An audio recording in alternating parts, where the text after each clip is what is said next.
Buster, it is so good to see your face, man. I appreciate that. Good morning. Good morning. How you doing? Are you at the winery today? Not today. Not All today. right. All right. Yeah. I'm always trying to live vicariously through you. So, well, let's dive in. Just since we're recording, my name's Ed Laine. I'm here in the Seattle market, as you could probably tell by my backdrop. And I've been in the biz for next year will be 40 years. And I've always had a passion for saying the right stuff at the right time. So, welcome to Scripting Thursdays. Or Fridays. There's me already not saying the right thing at the right time. How about that? All right. So today we're going to talk about price reductions. If you've got listings that are lingering or languishing, you might benefit from today because we're in what I've been describing to consumers as a surreal market. And I'll tell you what I mean by that because I've been using that dialogue a lot because it helps sellers realize that it ain't 2021 anymore, right?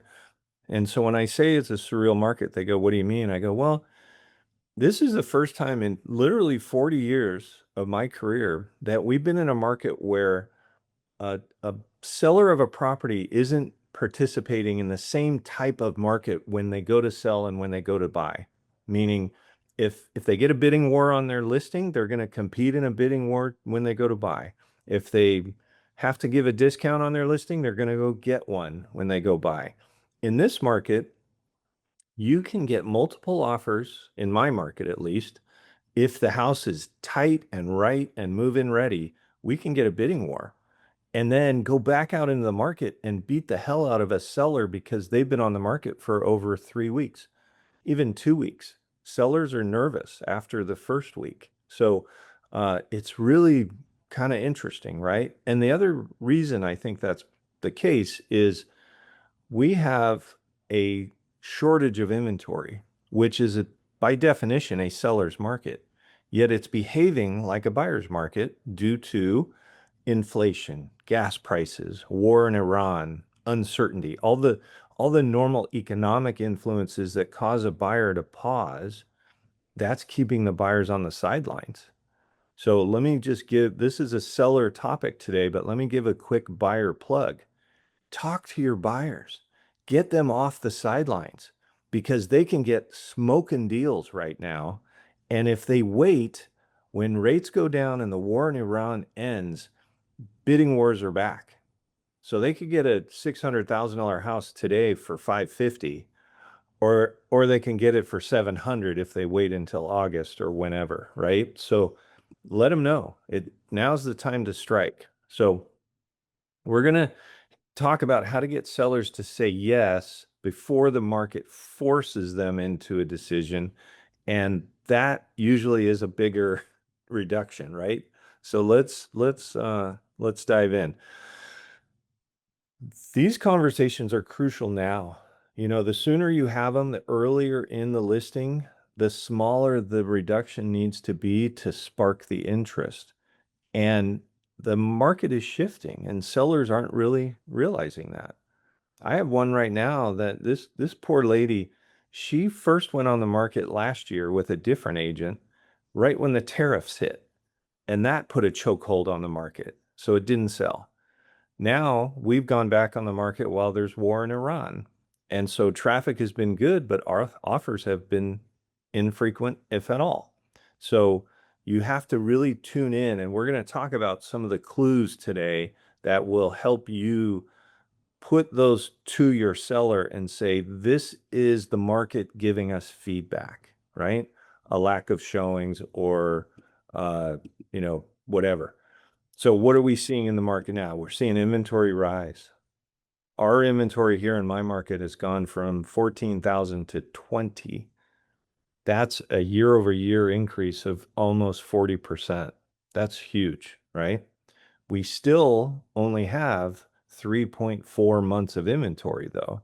So that is by definition a seller's market. But buyers have options, right? Homes are sitting. Properties that miss the market on pricing aren't getting second chances. Buyers see them, they scroll through Redfin or Zillow or whatever app, they see them, they remember them, and they don't go back. And buyers are negotiating pretty aggressively. I've had buyers write 100 grand under asking in the first week of being on the market. And I'm like, you're nuts if you think a seller's going to bite on that, right? But the era from 2021 where everyone waived everything, that's pretty much gone. And I have to qualify it and say pretty much because here in Seattle, there are neighborhoods and pockets where we're seeing bidding wars. And that's like I touched on at the beginning, is because those houses are turnkey and move-in ready and buyers are drawn to them, right? But a lot of sellers think it's still 2021 and they think that they can stand firm and not have to negotiate. In 2021, I had a listing that was 90 days on the market and still sold for full price.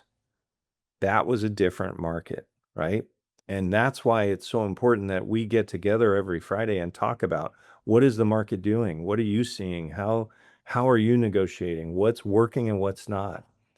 Plug into a local network of brokers if you're able, because people have experiences that will help you and help you avoid mistakes, right?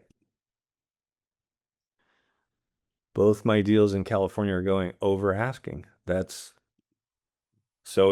not just Seattle, Jeanette. I'm glad to hear that. And here's the good news. Like, I'm giving you scripts that will help you get buyers off the sidelines today. When the market heats up, you're going to be busy. So don't fear the market heating up. It's just counter to your buyer's goals, right? Because now they're having to pay more, but they're going to be in the market. So it's a win-win. And we're on the verge of a pretty busy season whenever the war in Iran comes to a halt and things start to settle down, including rates. In fact, I just did my market update video for May, and I talked about how rates went from 6.25 to 6.5. Guess what they were last Friday? Back down to 6.125. So they're already trending downwards due to the jobs report from last week. So stay connected with your lenders, know what rates are doing, and educate your clients, right? The tactics that worked in 2021 aren't going to work today.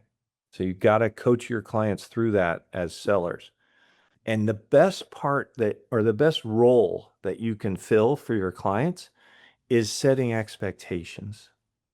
Give them hope and encouragement, but let them know if all these efforts to generate multiple offers and a quick sale don't work, we are unfazed.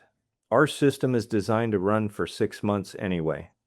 But can we front load it? Maybe put an offer review date in and try and generate multiple offers? Absolutely. But if it doesn't work, we're just going to quietly pull that out of the listing. I covered that a couple weeks ago on this meeting. So if you want to know a deep dive on when to use offer review dates and how to manipulate the market that way, watch that video. We covered it in great detail. So then versus now, right? Bidding wars are rare, not eliminated, but also not guaranteed. Buyers are taking their time and negotiating hard. Competition from new listings is real and growing. And waiting it out is often the most expensive strategy a seller can choose. So what do you need to tell them? You need to tell them that the market doesn't reward patience the way it once did. Every week a home sits overpriced, it loses negotiating leverage. It generates fewer showings. It risks stagnantization, right? People are going to say, I talked to a guy yesterday. He's been trying to sell his house for 2 years. He's convinced the market thinks that it's got something wrong with it. And it doesn't, in his opinion. I haven't been there yet. But my advice was, let's get a pre-inspection and prove to the market there's nothing wrong, right? The agents that he worked with before aren't savvy enough to recognize how to overcome that stuff, right? The longer a home lingers on the market, the more the buyers assume something's wrong with it, even when nothing is. That reminds me, I got to follow up with that guy. That's funny. We did Google LSA ads maybe a month ago. This lead is 2 hours away from me, but he found me on Google. And I told my wife, hey, I just had a 12-minute conversation and converted a lead to a signed listing agreement. That's a pretty good ROI, right? She goes, we don't live in that city. We're 2 hours away. And I go, yeah, but I'm just going to hand it off to somebody and keep half of the commission. So if you want to learn how to do that, check out the Google LSA video. So what are the 3 reasons a home doesn't sell? Price, condition, exposure, right? And price is always first because when somebody wants to buy a house, where do they go? Their phone, right? And when you go on these apps, the first question the app is going to ask the buyer is, what's the min and max price you want to search? So price is 90% of the visibility. If we price it wrong, if we experiment, have you guys ever had a seller that said, I know it's only worth 800, but I want to see if we can get 850. Can we just try that? I have the study, and it's in my listing presentation, that proves a 10% overpricing reduces the visibility by 50%. So remember that stat and share it when that prospect says that to you. Well, gosh, we sure could. It's your asset. But here's the problem. It's all about visibility, right? Visibility leads to showings. Showings leads to offers. Offers leads to success. And if we outprice the market, nobody's going to see it. That's a problem, right? Number 2, condition. People can tell online, and if they can't tell online, they sure can tell in person. If they come in and they see it's dated or it's in bad condition, that represents work that they don't want to do. So they'll move on to the next one. That's why the turnkey homes are getting bidding wars and the beat up homes are sitting. So all of you should have an awareness of some sort of moving concierge product. Can you guys raise your hands if you have access to one of those? Like a Curbio or something like that? If you don't, find one, because that's a really strong marketing proposition that you can offer to your sellers that are in a dated home or a beat up home. Hey, what if we rehabbed it and sold it for more? And then you can use companies like House Amp and Notable will finance that and get paid out of closing. So it's a way for the consumer who doesn't have the money to do the work to still get the work done. So maybe we should do a deep dive on moving concierge next week. Would you guys like that? All right. I'm going to make a note so I don't forget, because usually I have to text Debbie and go, what did I say we were going to cover? All right. But that's how you solve condition. And then exposure, that's all in your hands and my hands, right? Is the home reaching the right audience, reaching the right buyers? Professional photography, I get that on 100% of my listings. Even though literally yesterday, I went to 2 properties. I shot 400 photos. I shoot thousands of photos. I'm not a pro though. I'm doing it for banks and BPOs and other reasons. I want professional, polished, photoshopped photos. It's worth the money, right? Because that's the first impression. So we gotta really drive that. Hey, Mr. Seller, if the home isn't selling, one of these 3 things is off. Let's look at the data together and determine which one. That's a great dialogue to get them to stop, pause, and really listen and look at the results, right? The seller is going to have 4 stages of denial as well. So you got to recognize where your seller is emotionally. So let's look at those, right? Let's wait another week. I love that one. I actually build into my price reduction conversations that objection. I always inoculate my seller to, hey, we have seen this sort of traffic, no offers. We're not going to do it today, but if we don't make it through the weekend, or if we get through the weekend without another offer, we should do a price reduction next week. What does that do? That gives them this let's wait another week right out of the gates, but it also gives them hope, right? Because they're going to think, man, I hope we get an offer this weekend because Ed's going to make me reduce the price. So do that sort of two-step and it'll help you get them to yes 7 days from now, right? Acknowledge their desire for patience, then redirect to the data. What would we expect to see differently in 7 days that we haven't seen in the last 30? That's a good dialogue if you need to do a reduction straight away, or maybe you forgot to do the inoculation conversation a week earlier, right? The seller says maybe rates will drop. Gently remind them that rate movements are unpredictable and the buyers who are active today are qualified at today's rates. They're not waiting, right? They're already in the market. Or let's do another open house before a price reduction. Open houses build traffic, not buyers. Here's a great dialogue I use about open houses. Hey, Mr. Seller, did you know that 99% of open houses do not result in the sale of that house? Did you guys know that? 99%. Why do brokers do open houses? It's only for two reasons. One is to get leads, and the other is to give the impression to the seller that you're working hard. It's not to sell the house.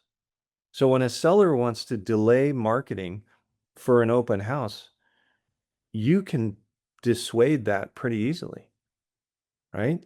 You can do the two-step and say, we'll do them this weekend and then price reduce next week. Or you can say, well, gosh, Mr. Seller, 99% of open houses do not result in the sale of that house. It'll drive traffic, but it isn't going to drive offers, right? The right buyer hasn't just hasn't come along. The market has already spoken. Silence is feedback, right? Help the seller reframe the right buyer as a buyer the price attracts. I always say this when I'm in a situation where a house is taking longer to sell. The market is giving us feedback. Why do you think that sentence is so powerful? It's deflecting from me, right? It's not me saying your house is overpriced. It's the market giving us feedback.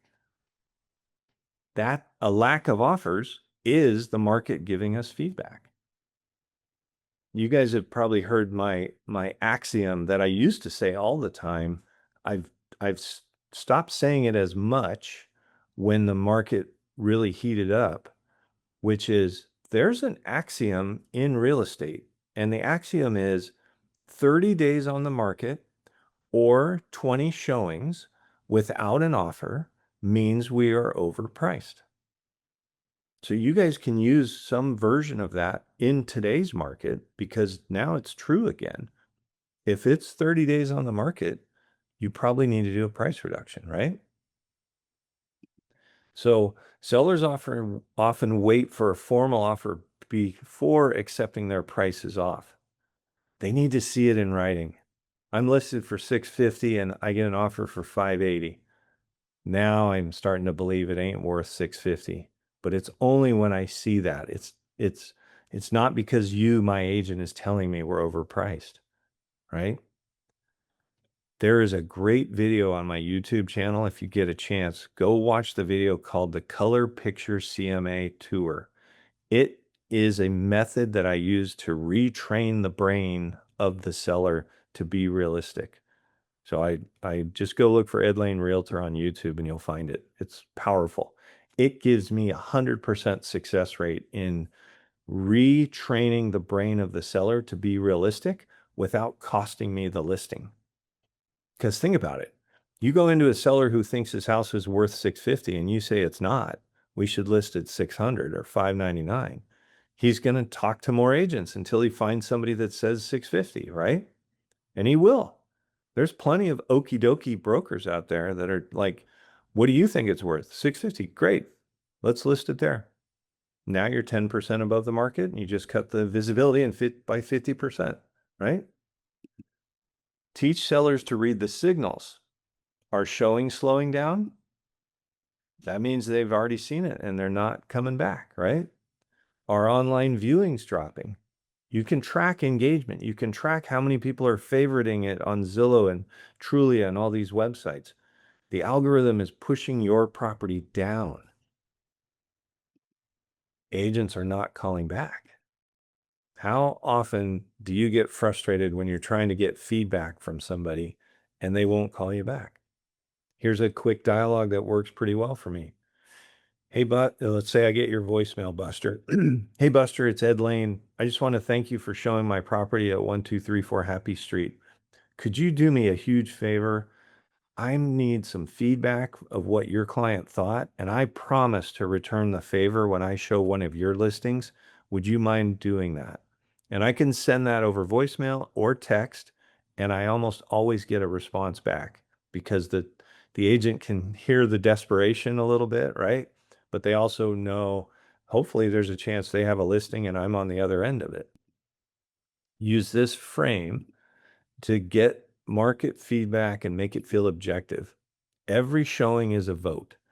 Every online view is a vote. Every buyer who toured this home and chose another property is casting a vote. Right now, the market is telling us something, and it's our job to listen.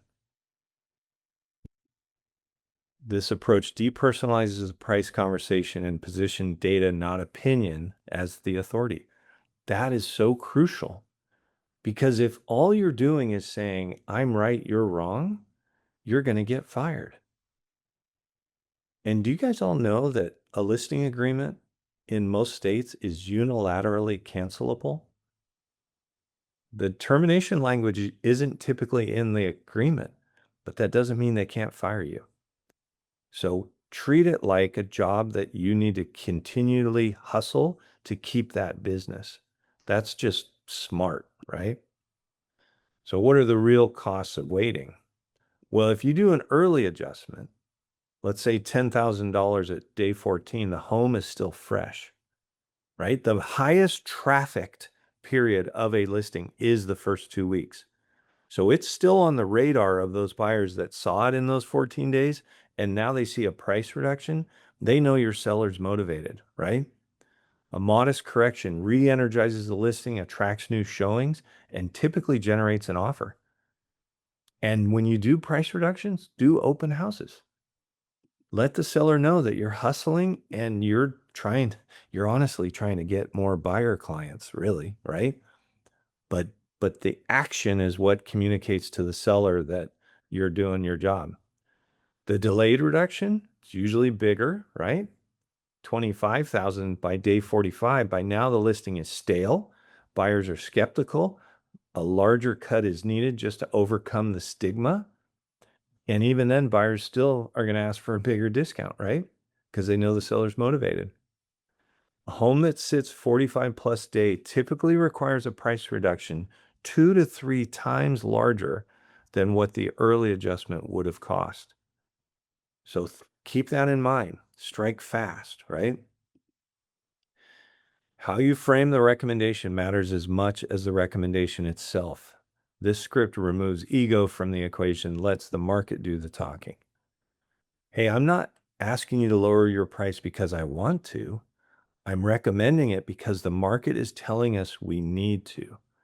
These are the homes buyers chose over ours, and this is what they paid. I have a fiduciary responsibility to share this data with you and to recommend we respond to it. That is such a powerful dialogue. And when you match it with listings that have gone pending or closed while yours hasn't, that's what's going to help them realize they've got to come down, right? So present comps, show recently sold homes, active competition, expired listings side by side. Let the numbers speak before you do. Quantify the cost of inaction.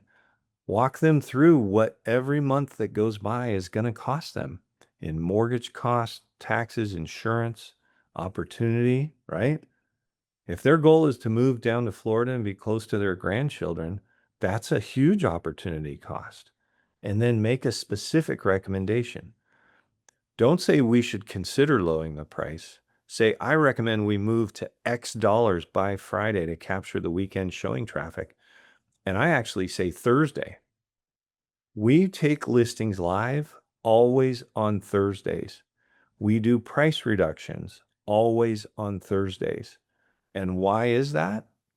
Because agents that are scheduling their showings for the weekend typically start Thursday night. Because if any of the listings are tenant occupied, they have to give 24 hours notice. So they'll start cultivating that list of showings, and your listing will be at the top, right?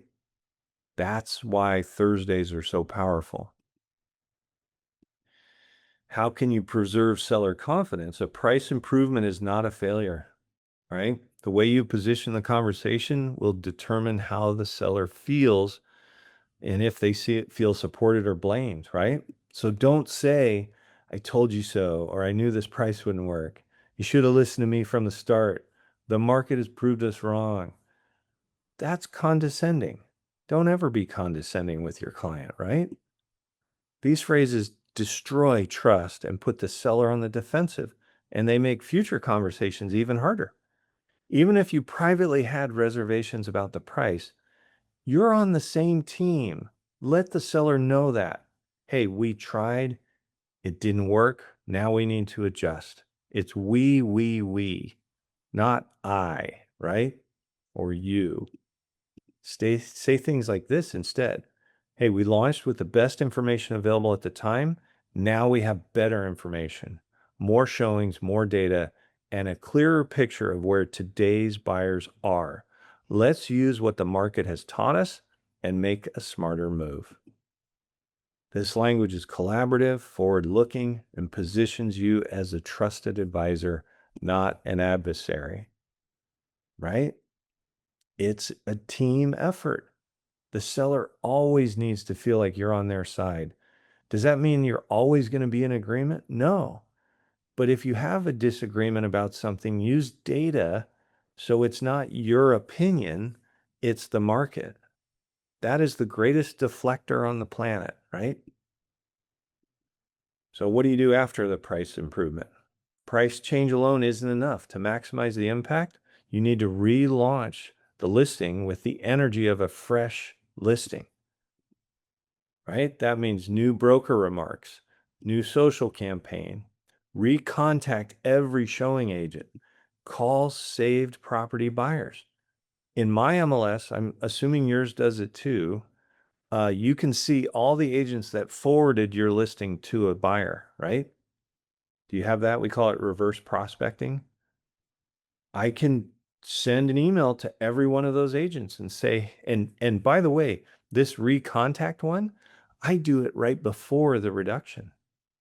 Because think of it like this. If I called you, Debbie, and I said, hey, we're going to be doing a price reduction on that listing you looked at 2 weeks ago, would your client be more interested at 580 than 625? Because that's where we're going. And you might say, let me call my client and see, right? Because a buyer will take action if the house checks all their boxes but is overpriced.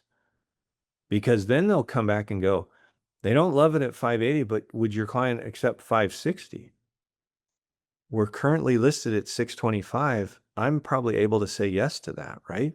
So it's helpful to call before the price reduction and let agents know that they can strike fast and not have to have competition, because their fear is at that price reduction, more buyers are going to come to the table, right? The other thing that I forgot to put in here, a new primary photo, right? That is a job number one, because when all those people are scrolling through Redfin, they recognize the photos. And if they see that photo, the same photo, even though the price has changed, they're going to assume that I've already seen this house. But if you just change the photo to a different angle or whatever, that's powerful and it'll cause them to stop, right? And when you call those buyer's agents, If you knew the seller had adjusted their expectations and was serious about getting this home sold, would they want to take another look? That is so powerful, especially before you've done the price reduction, right? How are we doing on time? Oh, I'm right on the money. Yes. Last couple of weeks I've gone long. I apologize. So the market doesn't care what we need, what we owe, or what Zillow says, right? That's the bottom line. The market only cares about value, the value a qualified willing buyer assigns to a home on any given day. Our job as agents is not to argue with the market, it's to help our sellers understand it, respect it, and respond to it before it forces their hand. The agents who have this conversation early, with empathy, with data, and with courage, are the ones whose sellers walk away with more money, less stress, and a story worth telling, which means more referrals for you guys, right? All right. I'll stop there, open it up to questions. I always try and leave a little bit of time at the end for questions about what I've covered, but also other scenarios that you're facing. If you want to brainstorm some dialogues because you've got a challenge, let me know. And don't forget, use whatwouldedSay.com. That's a custom GPT. In fact, yesterday, two people on my team were trying to do a CMA on a very complicated unicorn type property. And they went to whatwouldEdSay.com to ask me how I would do the CMA. And it told them exactly how I would do it. So it's not just dialogues. Anjanette, thank you for the plug. I appreciate that. So questions about price concession conversations. Are there any? No? How about other scenarios? Do you guys need help with anything? Because if not, we can wrap it up. And I'll just give you a plug for next week. I'm going to do a deep dive on moving concierge, which is what I call the pre-listing rehab method to sell a house for more money. And I'll walk you through how I do it, how I scope the work, the expectations I set, everything. And I used to be a general contractor, so I can give you some context that will help you. Anjanette, you have your hand up. I have a listing appointment Monday. Um, and I know she's in the middle of doing some rehabs. Okay. And Ramo was saying this morning that Curbio's not in Washington, so I just need to see if they're still in California, correct? Yeah, and if they're not, call contractors and ask them if they do the pay at close model. Okay, I have a couple I know of, and I can just check with them. Okay. And there's one more wrinkle that you can do. If they don't do pay at close, Notable and House Amp are two lending companies that will finance the repairs. So the contractor doesn't even have to wait if you use those. And from what I've heard, they're competitively priced. You have to have equity, but that's true even if you were doing Curbio. So Okay. And there's then still options. I'm gonna go over your YouTube, the colorful CMA this weekend. Cool. And Autumn just put in the chat that Revive is in California. That's another rehab program. So explore that one too. Okay, I'll check into those this weekend too. Here in Washington on my team, because I was a GC, we have over 200 subcontractors, and I've had this conversation with all of them. And the majority of the people on our vendor list will do pay at close. You just have to tell them up front. Like there certainly can be times where they're like, sorry, man, I'm not in a financial position to wait. No problem. Let's bring in Notable or House Amp or whatever. But My last close, we had that situation was actually with pest inspection and needed some work done. The seller was willing to do it, but she didn't have any cash on hand. And so I contacted the selling agent and said, hey, because I have a real good relationship with my pest inspector. yeah. I says, would you like me to ask my pest inspector, which he had told me he'd done it before, if he would bill it to close? And we and she said, yeah, please. So I did, and the seller was extremely happy. And Yeah. we got it done. It's also I mean, I what was helping my parents. well, and what I heard and what Anjanette just described is also a factor, right? Because once the house is already in contract, now the pest inspection's been done, we're on our way to closing. It's harder for a contractor before the house has even been listed, right? Because you don't know how long it's going to take to get a buyer. Well, as you get into inspection repairs, it's even easier to get a contractor to wait 2 weeks rather than 2 months or 6 months or whatever. So just don't be shy about asking, because the Curbio program, even though it's there sounds like they're failing and drying up, it's educated the market not only for realtors but for contractors. So a lot of contractors have been asked that question about pay at close. So we'll do a deep dive on the dialogues to use. It's a really powerful program to help you secure getting hired regardless of whether you're using the program or not. Because a lot of consumers think, well, if I need a rehab, I need to talk to one agent. If I want to go as is, I need to talk to a different agent. If I want a cash offer, I got to talk to a different. Nope. I do all three. I literally had a client go, okay, now I get it, Ed, but which one do I get you with? And I said, Jack, I got bad news, brother. I come with all three. And he's like, thank God. That's what I wanted to hear. So I'm going to give you that same dialogue that you can use and get that same kind of reaction out of folks, because they're going to love you. You are a problem solver for their lives, right? All right. Well, I appreciate all of you coming and joining me. Happy Friday. I hope the heat wave isn't affecting you too much. I literally got a text message from a friend in California that included a YouTube video about the Pacific Northwest heat wave and was it going to kill hundreds? It's 80 degrees at 7 o'clock this morning. Yeah. And Well, that's in the valley. I'm in Vacaville. we're supposed to hit 89 on Sunday. And that is a heat wave in Seattle. But this video was talking about 2021 when we hit 111. Oh, whoa. And that's when people can die, right? So I said, nah, 89 is a heat wave for us, but it's not a lethal one. 111 is the month of July in Fresno. Every year, right? Every day. It literally be there's record number of days for how many days it's in the triple digits. And I think it's in excess of 30 or 45 days. Debbie, I went to college in Stockton. So I'm sorry. I get it. And I'm sorry.